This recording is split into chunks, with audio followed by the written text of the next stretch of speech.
Welcome to Health Club with Julia. I'm your host, health coach, and registered dietitian, Julia Campagna.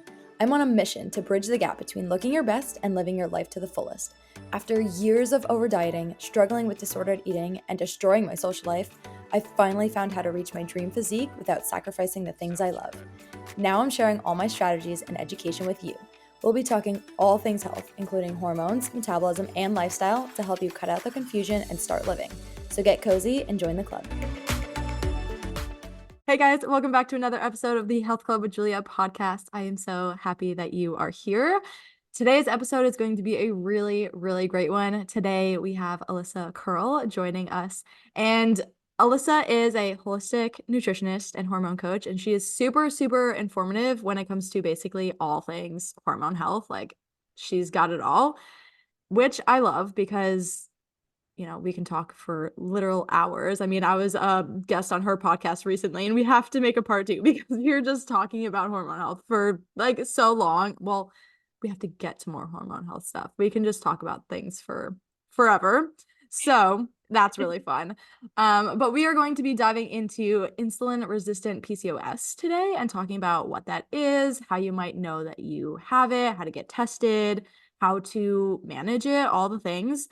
But before we dive into all the good questions, Alyssa, if you want to go ahead and introduce yourself, give us a little bit who you are, what you do.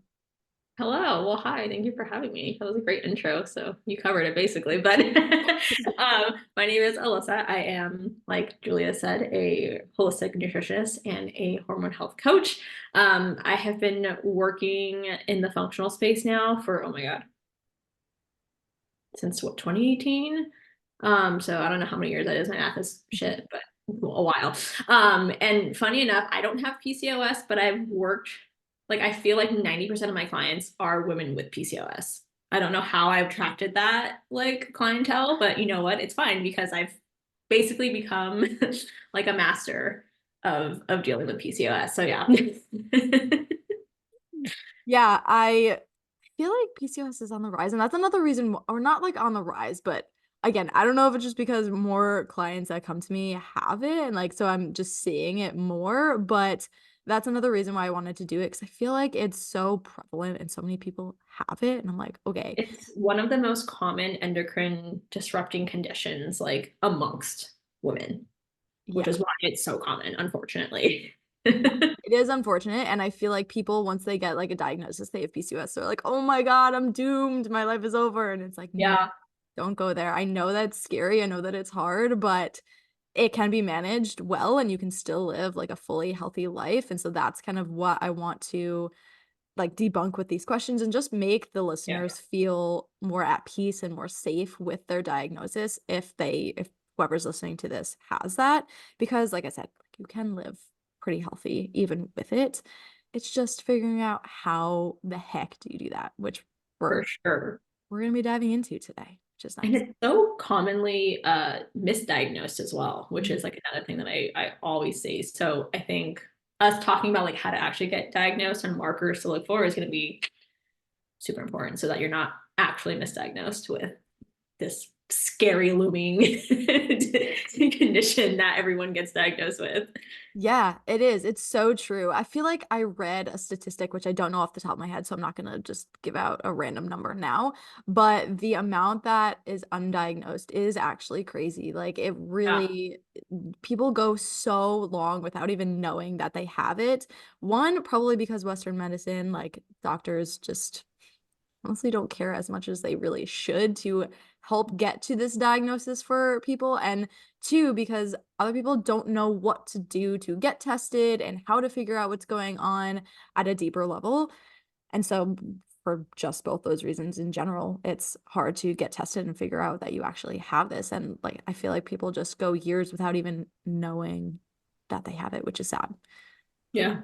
But that is, again, one of the things we'll be going over today. So if you're like, what the heck, I have all these symptoms and I never knew that like I could potentially have this, hopefully going over some testing and like all the things that we're going to be talking about today will help you guide you in the right direction to what needs to be done to see if you have it, and then taking actionable steps to help manage this for yourself. So like I said, we're going to be talking about insulin resistant PCOS mostly. Now there's different kinds of PCOS, which we'll talk about, but we're going to mainly focus on just that one because this podcast can go for like hours long talking about all of them. So we're going Yeah. to start with one, and if wanted, we can always come back and do other forms of PCOS and kind of have like maybe a series with PCOS. But today we'll stick with mostly insulin resistance PCOS.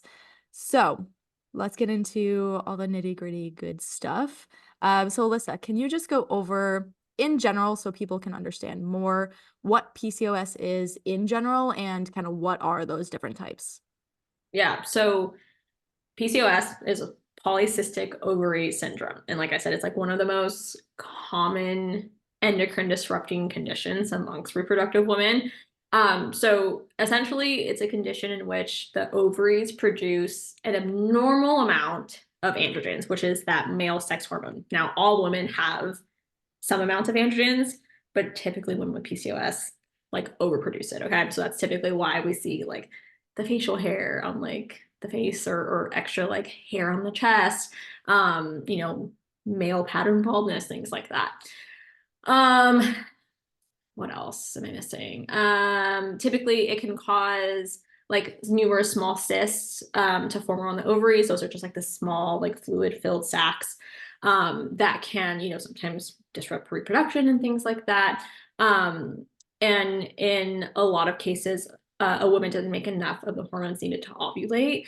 So when ovulation doesn't happen, the ovaries can develop those small cysts and in turn can, you know, just produce a lot more androgens. Um, so yeah, that's kind of the like gist of PCOS. So there's like you said, there's a couple of different kinds. There's actually four different kinds of PCOS. So there is insulin resistant PCOS, there is post pill PCOS, adrenal PCOS, and then inflammatory PCOS. Awesome. I feel like people don't even recognize that there's so many different kinds. They're just like PCOS is like the umbrella term, but they don't Yep, understand that there's different kinds. And knowing what kind that you have specifically can help with your approach to managing it and how to go about, what tests to look for, what you need to change, what you need to improve upon within your lifestyle, and just basically overall management of it is really important based on what kind do you even have? Where do you even start? And I think that's the most important part right off the bat is knowing what kind you might have. absolutely. So, going into the kind that we're talking about today, can you give us a little bit of a background on what insulin resistant PCOS is in general terms? Yeah, so I guess we can talk about like insulin resistance in general, like what that actually is, because that'll kind of give us a better idea of like what insulin PCOS is. So insulin resistance is basically like when there are higher levels of insulin than normal in the body. So, you know, insulin is a type of hormone that we have. It's secreted by the pancreas. So this typically happens when our cells become a bit numb to the effect of insulin, which can cause the pancreas to like pump out more insulin and more insulin until the cells get the message to like stop. So, you know, this is kind of what we often see with like people who are pre-diabetic or have like some weight loss resistance. And this happens in this type of PCOS, which can, for the most part, make it a lot harder for these types of women to lose weight, or they typically will like gain weight rapidly, and have a lot of different types of symptoms that we can absolutely talk about. But you know, most insulin resistant PCOS is like one of the most common types of PCOS. I think there are studies that show it affects like 70% of women that have PCOS. So it's like the high levels of insulin that drives up the androgen levels in the body, which causes those types of symptoms like excess hair, male pattern hair loss, acne, etc. And I think it's, oh, yeah, yeah. I think it's also important to note that, you can have insulin resistance without having insulin resistance PCOS. Absolutely. Yeah. I mean, it's very common for women with PCOS just to have insulin resistance in general, but not necessarily just that type of PCOS. Right. Yeah.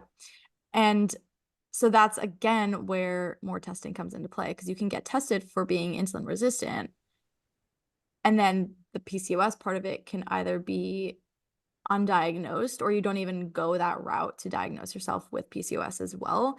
So there's like a fine line between figuring out, okay, do I have insulin resistance PCOS and do I actually have this PCOS part of it, or am I just insulin resistant?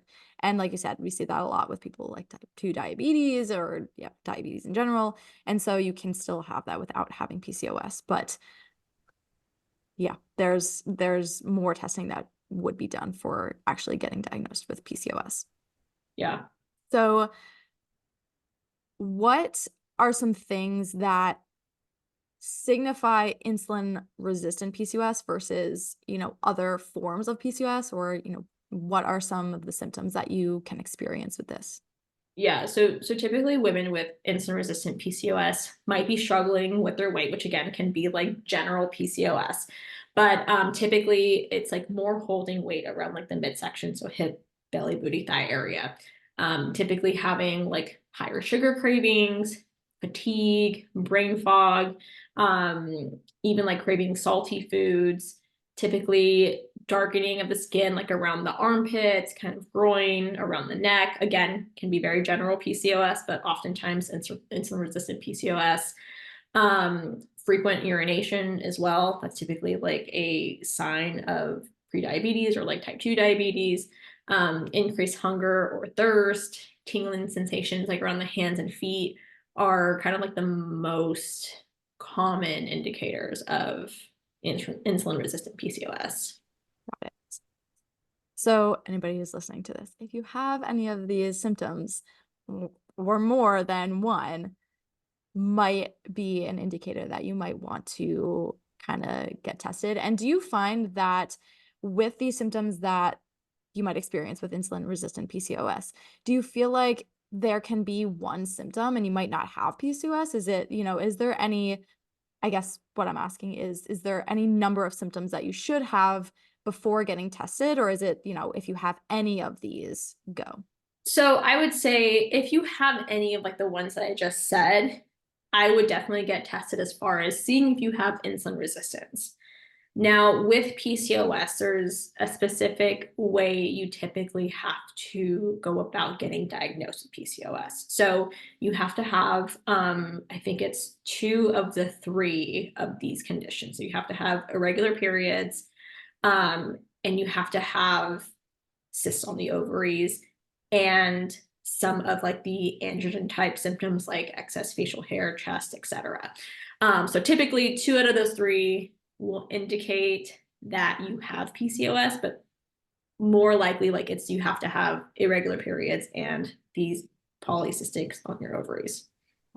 Makes sense. So just clarifying that a little bit more for people who are, again, listening to this and saying like, oh, I have one of these symptoms. You might not have insulin resistant PCOS, but if you're Yes. having multiples, like Alyssa's saying, then it could be indicative and you might want to go and get tested. Yeah, because a lot of these symptoms, can be kind of like crossover of so many different conditions, and this is why testing is so important, so you can actually figure out what the heck is going on, and not just like, oh, I think it's this, because it could be like you might just have, like I said, like insulin resistance. You might just have higher levels of testosterone or androgens in the body. You might be dealing with something completely different that we got to figure out. So Right. that's why Yeah. testing is important. Yeah. And tests are definitely like data points. So the more data points that you have, the more you can pinpoint what's actually going on with you. So a very good point, that these things can cross over and they can be overlapping symptoms with other conditions, not necessarily PCOS. And that's why testing is so important. So let's dive a little bit more into testing. So how does somebody get tested for PCOS in general slash insulin resistant PCOS? And what are some things that you want to look out for in labs? So I would say if you can, trying to get some functional testing done is like where I would absolutely start. I know it's not feasible for everyone because oftentimes you have to come out of pocket to do these things. It's not covered by insurance, so it can get a little costly, but it'll save you so much time and so much more resources and like just a headache trying to figure this out from your typical like primary doctor, or even like seeing an endocrinologist, because you're going to get passed around time and time again, and it's like pulling teeth trying to get an answer sometimes. But I would say if you can get some functional testing done, I would absolutely do a Dutch test. I do saliva tests for most of my clients, but when it comes to PCOS, getting a Dutch test done is just like the most comprehensive that we can do. And it's testing for a lot of those like androgen markers that we need and like all of their pathways that we kind of need to look at in order to see what's going on there with PCOS. If you cannot get a Dutch test done, then I would say you can go to your doctor and ask to get screened for PCOS first. Like, we want to make sure that we are tested for that. Getting an ultrasound is how you typically do that.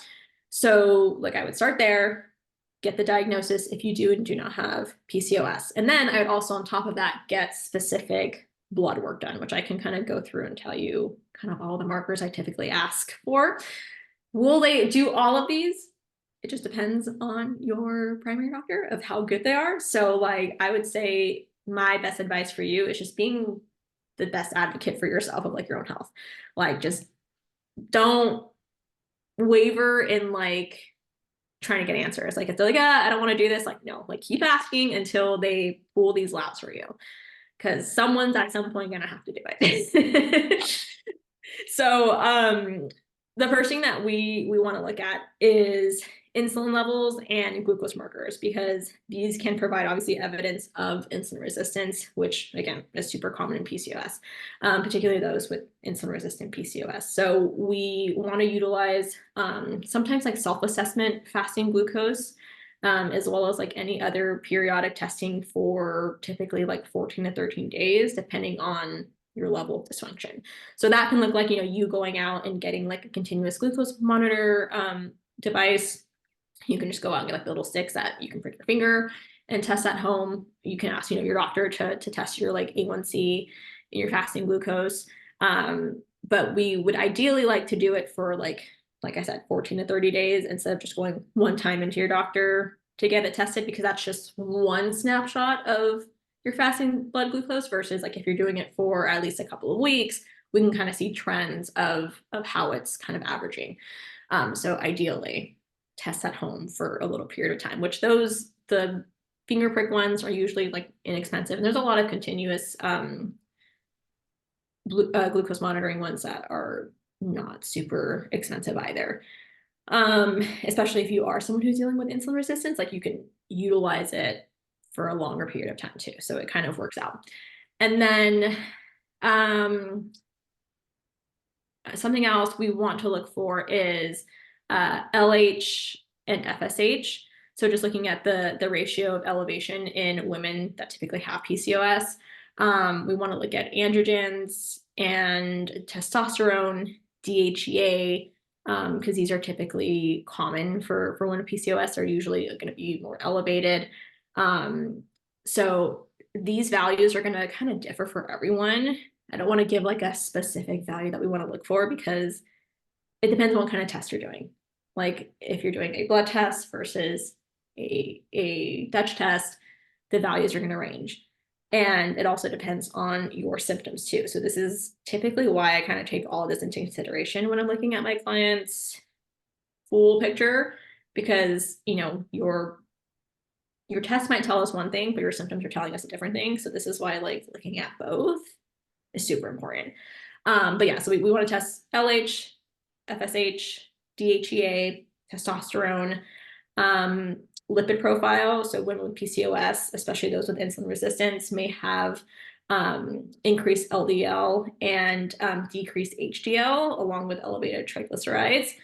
So we want to see what those levels look like. And then we want to get your inflammatory markers, because again, inflammation is very prominent amongst most women with PCOS, even if you don't just have inflammation like type in PCOS, it's inflammation across the board. So inflammation markers such as the C-reactive protein, or CRP, is something that we want to look at. Oftentimes too, we can look at that through a Dutch test, or even through like a GI map. So again, like, that's why I like doing functional tests, because it kind of already gives us that all-in-one, which we need. Yeah. I love that there's so many options. And so again, whoever's listening to this, I hope like you took notes on that because there's a lot of good things that Alyssa just gave us: Dutch test, GI map test, blood, serum levels that you can get tested. So there's a lot of different options, but I also love that you mentioned being an advocate for yourself. I actually was just like, that was one of the side questions that kind of just popped into my head. Like, what would you say to someone who goes into their doctor and they're like, no, you can't get this test? Because it's not uncommon that that happens, unfortunately. Again, that's a very unfortunate part about Western medicine and doctors. They have to have a legitimate, like, very specific reason to do it. And a lot of times I find that if it's not them looking at the client, they're more inclined to not want to test them because it's not their own work that they're doing. It's somebody else telling you, hey, we might want to get labs tested for XYZ. And so I find that it is very important for people to advocate because, again, it's not uncommon. And that is something that is super important because, like we said, even at the beginning of this podcast, people can go like years without even knowing that they have it. And part of that is probably because they're not getting tested because their doctors aren't allowing them to. So I love Yeah. that.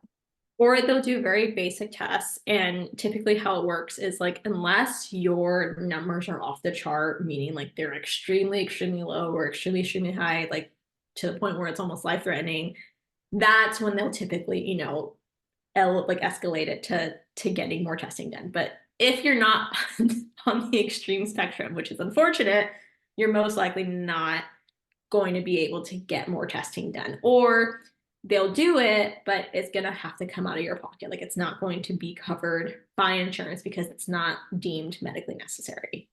Yeah. And secondary to the point that you just mentioned too is that being so far off the spectrum of like good or bad, there is like medically normal ranges and ones that are more optimal ranges. And a lot of Yeah. doctors use like the medically normal, where that doesn't mean that everything's fine, even though it looks like it's normal, doesn't mean that you're functioning optimally and like things are totally okay. And so that's another hard part, is saying like these doctors want you to be totally off the spectrum, like something really is off big time, but to them, they're just looking at normal ranges and not actually at the human being specifically and what's optimal for them. And I mean, the reasoning for that is because, like, at that point, you're gonna need medication, which is like, it's already escalated to the point where like things are already so bad, it's gonna be a lot harder for us to reverse some things. So this is why like trying to catch it early is the best option, so that you can, not have to spend so long undoing years and years of damage. And that's kind of why I said earlier too, like I look at symptoms and lab values, because I have had a time and time again where clients will go to the doctor, they get labs, they come back normal, and I actually look at them and like, yes, they're in the quote unquote normal range, but they're on like the lower end of normal or they're on the higher end of normal. And it's not like, that's not optimal. It's not where we exactly want it to be at. And so like, again, you're looking at that, you're looking at their symptoms, you're like, yeah, even though this says you're normal, it's not actually normal. Yeah. Not to shit on doctors. No, Not all, no, I not all doctors I are bad. We're just I ranting. always have to make that disclaimer. I'm like, look, I'm not a doctor, and doctors are literally here for a reason. Like Western medicine is here for a reason. I would never shit on that because, like, hello, I was telling Julia, like, I got my wisdom teeth out last week. I would have not been able to survive without like extra strength Tylenol. I needed that. But like, there's a time and a place for it, and I think there is such a gap that needs to be filled still in Western medicine, because we're very much like the like just going to medication first, instead of starting with like trying to like, it's like instead of prevention medicine, essentially, like instead of just trying to get people to not get to the place where they need to be medicated, like it's like, oh, it's already too far gone, like now we just have to resort to medication, which is not how we want it to be. Right. Yeah. I mean, I feel like so many things could be prevented if people caught things earlier or like they were just in better hands. And that's why also I feel like it's very important to work with a professional and not just see your doctor, and not to like shameless plug ourselves in here, but Yeah.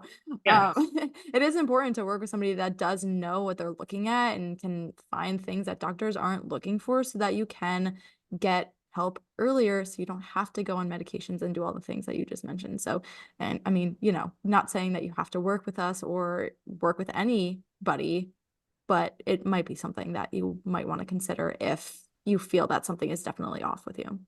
I mean, I always, again, like, not no shameless plug to either of us, but like I think it's always so nice having to work with someone, just because like this is not your job, right? Like this is not something that you're educated on. Like you can do all the research that you want, and that's awesome. Like I want everyone to be educated and like do their own research and have an understanding of this. But it's there's so much information out on the internet, and it can be really hard trying to like wade through, what's actually going to work for you versus what's, just kind of generalized advice. And so like working with a practitioner, whether it's a, functional doctor, a health coach that specializes in hormones or whatever, can be super helpful because that's their job. Like their job is to wade through all of the information and like actually utilize what you need and like take the guesswork out of everything so you're not sitting there stressing. Like we don't want you to have to stress when you're already feeling stressed, feeling tired, feeling like shit because you're exhausted all the time, because your adrenals are tanked, because your hormones are everywhere. Like that's the last thing that you want to have to deal with. So Yeah. like let someone else take care of that and you just focus on healing and like chilling out for a hot second.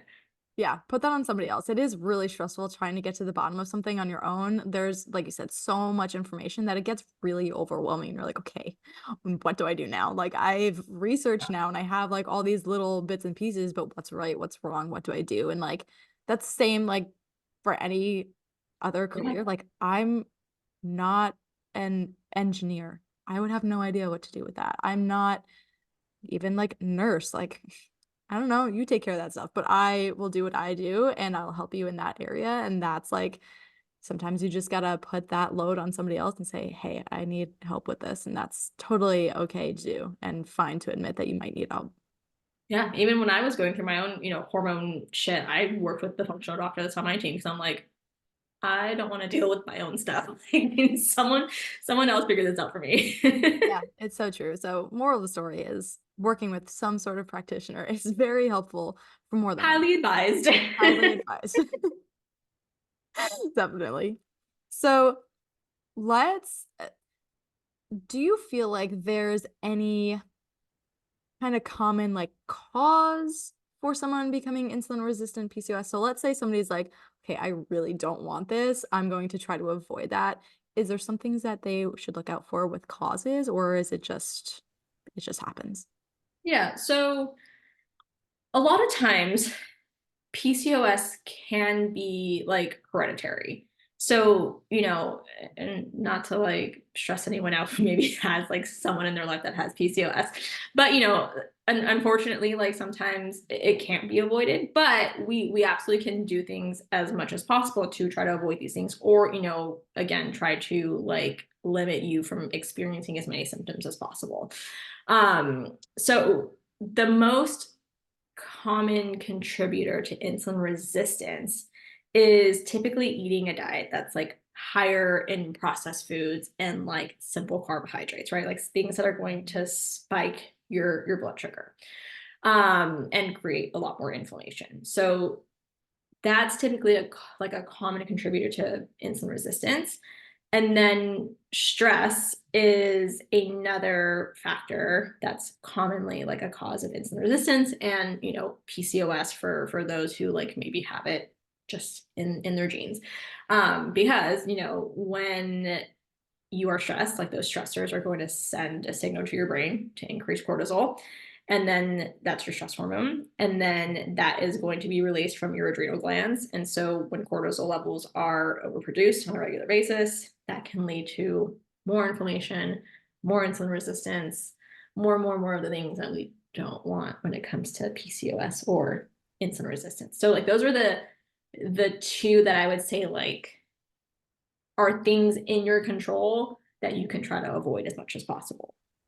Yeah. And again, even though it's only two things, like those could be the difference between a lot of symptoms that you might experience and Yeah. not. So, and that's another reason why like we preach so much like stress management, like taking care of yourself, because you don't know how it'll affect you if you don't take those things seriously. And so that's why we always preach that. But again, hopefully anybody listening can be like, okay, maybe it is in my family. And so I'm at higher risk of this. Let me really take control of the things that I can control so that one, it doesn't amount to anything, or two, my symptoms aren't super severe. Yeah. And I think too, like it's this is not maybe like you have to eat 100% clean all the time. Like, no, absolutely not. But, like trying to make sure we have a well-rounded diet, trying to make sure that, we're focusing on blood sugar management. We're not doing a ton of like HIIT workouts that's going to drive, stress and cortisol up. Like we're prioritizing strength training, like all the basics that I think we probably tell everyone, like especially is important for those who are maybe at risk or do have PCOS. Yeah, absolutely. The importance, I think, again, isn't so important for everybody, but it does go up for people who are more at risk, of course. And so let's dive a little bit more into those nutrition pieces. So, somebody who has insulin resistant PCOS, what are some of the nutrition adaptations that someone might need to make for this? Yeah. So I think first things first, like I said, is making sure that we're prioritizing blood sugar balance. So what I mean by that is making sure that we one have some type of protein source at every meal. I like to utilize the term of like no naked carbs, meaning like we're not just having carbs alone, because there's nothing inherently wrong with carbs. I'd like to preface that by saying like carbs are our friends. Carbs are our main source of energy. Like, please don't take this as me telling you never to eat carbs. That's not what I'm saying. I'm saying we got to make sure that we balance the carbs that are going to possibly spike our blood sugar levels a little bit with something that's going to keep them stable, like a protein source, and also like a fat and fiber source. Like having very well-rounded meals of protein, fat, fiber, carbs is going to be like your best friend. So just balanced meals, having consistent meals is super important so that we can keep those blood sugar levels as stable as possible. I mean, blood sugar levels are going to like rise and fall. That's normal. We want to try to avoid those like super high highs and like super low lows as much as possible. Making sure that we are limiting, processed high sugar foods, super simple carbohydrates, again, just for the purposes of we want to keep inflammation down, we want to keep blood sugar levels happy. And then for some individuals who are like really struggling with insulin resistance, we might do a like modified keto. Now, take this with a grain of salt. Should be something that should absolutely be done with like a practitioner and should be monitored, because it's very easy to do keto the wrong way. And I don't usually advise keto for everyone. Like this is for a select group of people who might need help with insulin levels further. Okay. So modified keto, it's just essentially us like putting someone in ketosis without, necessarily making it super hardcore keto, like where you're having essentially no carbs. Like we're still making sure they have carbs, but they just might be limited at certain times, or, we might utilize like carb cycling a little bit. I don't want to confuse anyone. So this is just like in the more advanced cases, we might utilize this.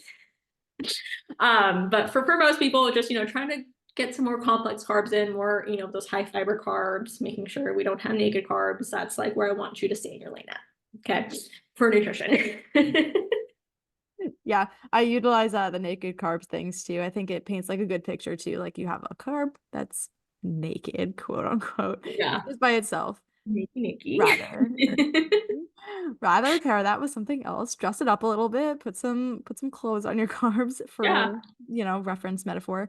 But yeah, again, going back to that, working with a professional, if you have severe cases, please don't try to do those things on your own. I've like heard so many people just like really having a lot of negative effects with doing things the wrong way, or just not doing it correctly and not seeing any results from it because they're not actually doing it correctly, and just Yeah. Like I see people like, who have said they tried keto and then like all of a sudden they're restricting, calories, they're like their diet becomes restrictive, and then, they're like, well, it didn't work for me. So like this starts to create, negative mindset around food and things like that. And that's why I don't utilize that for like 90% of my clients. Like that, not even 90, like maybe 95% of my clients don't do that. It's yeah. a very small percentage. So like, yeah, that's why you should work with someone when doing that, and like only the last resort type of situation, or like a very, rare case. But I would say too, is like on top of nutrition, some other things that we can focus on is regular exercise, primarily strength training, because strength training is going to be freaking awesome for like balancing your blood sugar levels, for creating more lean muscle, which is going to get that metabolism going a lot better, for creating healthier hormones. And just essentially going to help you just in general having like regular movements like walking, getting your steps in, just general exercise throughout the day is going to help your body like burn more of that sugar, which is going to help build more muscle, improve your sensitivity to insulin, and just keep you overall nice and healthy. So like move more, not like an excessive amount, just move more in fun ways. Don't be sedentary. Lift some damn weights, please. It's great for you. I feel like it's funny because I feel like we always have to have like disclaimer for everything because some people take things too literally. Yeah, just like you said, like don't go crazy and like overtrain and like kill yourself in the gym or like working out all the time every Yeah. single day. But yes, definitely weight training has a multitude of benefits, but specifically for insulin resistance, it's going to help manage that a bit more, manage your blood sugars. So definitely a great one. Do you feel like there's any other kind of lifestyle factors to watch out for with insulin resistant PCOS? Prioritizing sleep. So most adults need anywhere from 7 to 9 hours. So if you're someone who's especially dealing with a lot of symptoms and insulin resistance, like sleep is going to be your best friend. We have to make sure we're making time for recovery. So that's also like making sure you're, again, not overdoing it in the gym. We're taking adequate amounts of rest time in between sets, like rest, important. And then reducing stress.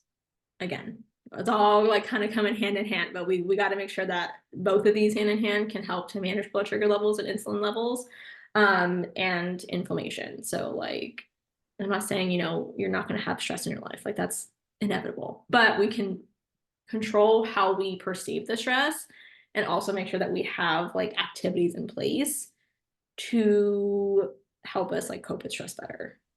And that can look like, just even going outside and getting like some fresh air, listening to your favorite podcast, dancing it out in the car, like whatever the case may be. Just do Yeah. something Yeah. productive with your stress.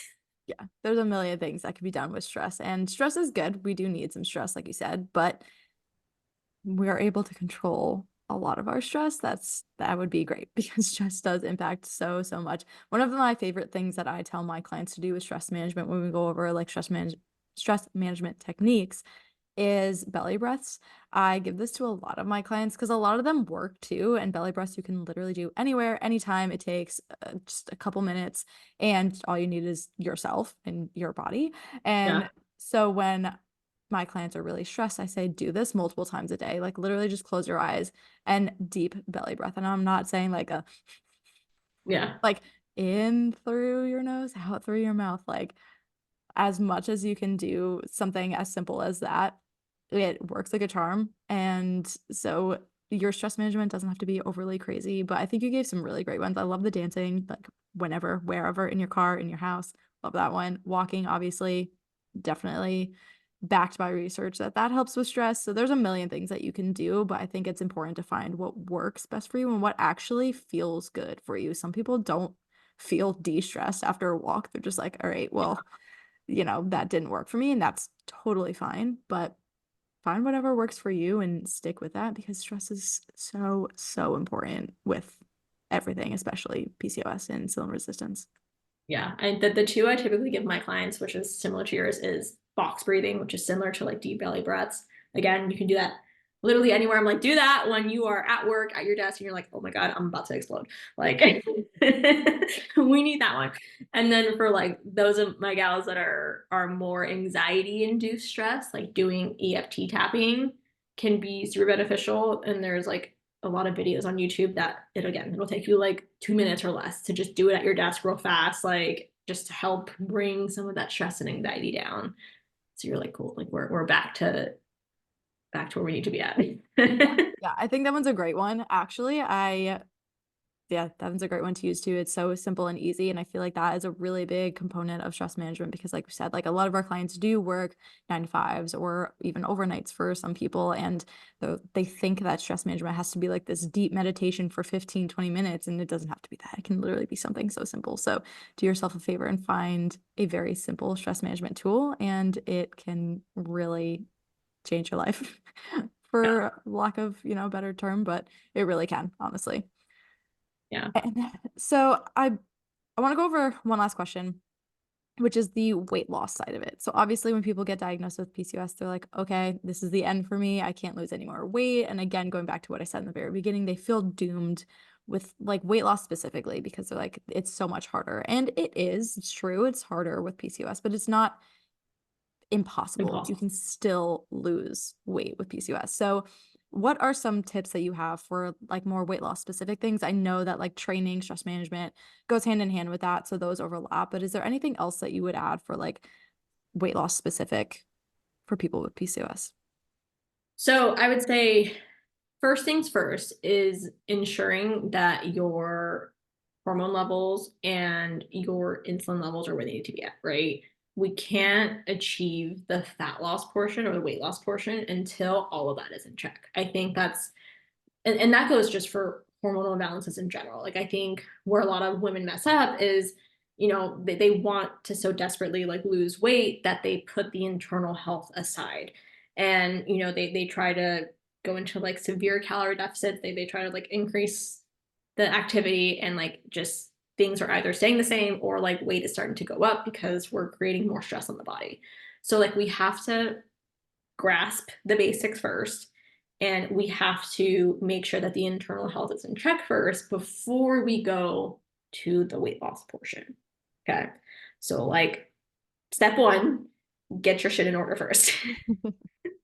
Step two, once all that is in check, then we can start going into the weight loss side. So, we can go into a safe and like sustainable calorie deficit, keeping your protein like on the higher side. I typically keep it a little bit on the higher side for women with PCOS, again, just for blood sugar management, making sure that we're keeping hold of that lean muscle mass that we've built, all of that fun stuff.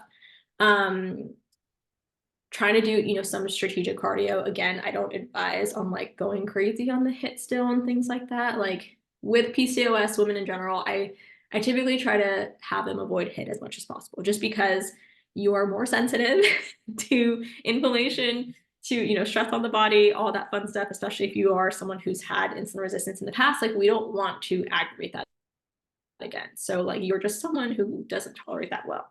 So like finding other forms of cardio, like, doing less cardio, you can do like some moderate cycling or like, moderate times on the elliptical or stair step or whatever. Um, and then sometimes we'll utilize certain supplementation as well to help further help them with weight loss, especially with those who have insulin resistance. So some of those that we might use are things like magnesium, chromium, NAC, inositol, berberine. They can be extremely helpful. Again, working with someone who knows the dosages on this and what you need is super important. Like, don't just go out and get them and then, hope for the best.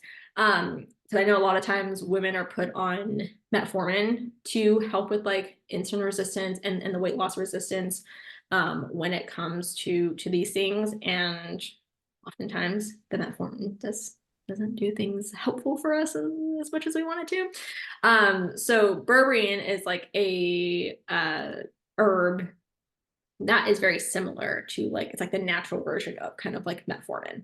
And like that coupled with inositol can really help women who have like insulin resistant PCOS and weight loss resistance, just kind of get over that hurdle a little bit more. And again, it just comes down to the basics, like making sure that we're staying on top of sleep, on top of stress management. Like those are still very much prominent when trying to lose weight, and just being patient. Like it might just take us a little bit longer than, some people in a calorie deficit. Like we might have to cycle through being in a calorie deficit, bringing you back up to maintenance for a little bit, until we get you to like the desired result. So like just be patient and keep your mind on like the why. Again, this might take us a little longer. I know it sucks, but like we want to make sure we're doing it slow and steady instead of just trying to do an all-out sprint and then making things worse again.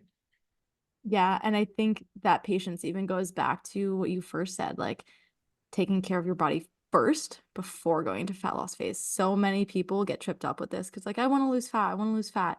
Okay, but you also have other things going on that we need to address first before you can actually do that, especially if you want to do it in a healthy way where you're not going to have major side effects, where you're not going to make your body feel worse. We want to make sure that we are covering that part of it. First and foremost, it's always the most important part.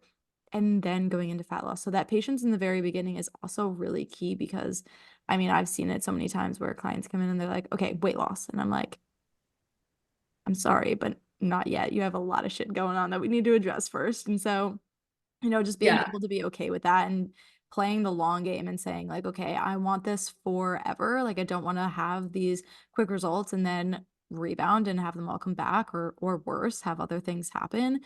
If you really want to reach a healthy, weight loss goal, desired outcome, whether that's physique or, overall health, you really have to do the work sometimes internally first before you can get there. And that is what helps make it last long term. So the patience thing Yeah. is also really big. And I mean, I always tell my clients too, like that struggle with this mindset. I'm like, look, like you've already been struggling to see progress for how long now? Most likely years. Like we've been dealing with these issues for years. We're always kind of constantly losing the same 10 pounds plus or minus. Like wouldn't it be nice to get to the desired result that you want and actually keep it there? So like what's another few months, 6 months of you waiting to get to that? But then when we get there, it's going to actually stick this time and you're not going to have to resort back to square one. And you're going to feel so much better doing it that way because you have your energy back, because you have like mental capacity to actually dedicate your time to that. So like we're going to waste more time and energy trying to get you to that part when you're not ready versus if we just spent a little bit more time healing and then getting you there. Right. Yeah, I was literally just going to say that you're actually saving time by doing this instead of rebounding and having this cycle of like, okay, I'm feeling really good, losing weight, and then I gain it all back, and then I'm losing it again, gaining it all back. You're wasting so much more time doing that, where if you just put in the work that might seem like a long time right now is actually going to save you so much time in the long run. And so when you think about it like that too, it's like, oh yeah, that makes sense. I'd choose that option. I'd choose option B. Thank you. Yeah. Yeah. It's not fun. I totally get it. It can get frustrating, but you just you gotta be patient. You gotta trust the process and it's all gonna work out. Yeah, absolutely. But I think we covered so many great things. There's a lot of places where people can start, even just seeing like, okay, do I have symptoms? Let's go get tested. Just even those starting bits and pieces are really helpful for people. So I think we covered a lot of great stuff.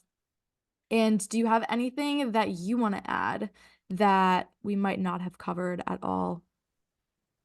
I honestly think we covered it. I would say, if you take anything away from this, it's just like make sure that we get tested. Like do your due diligence of getting as much testing as you can and being your own advocate because we want answers. Yeah, absolutely. Lab testing equals data points. The more data points you have, the better you can actually make protocols for what you need to do to heal. So I second that absolutely.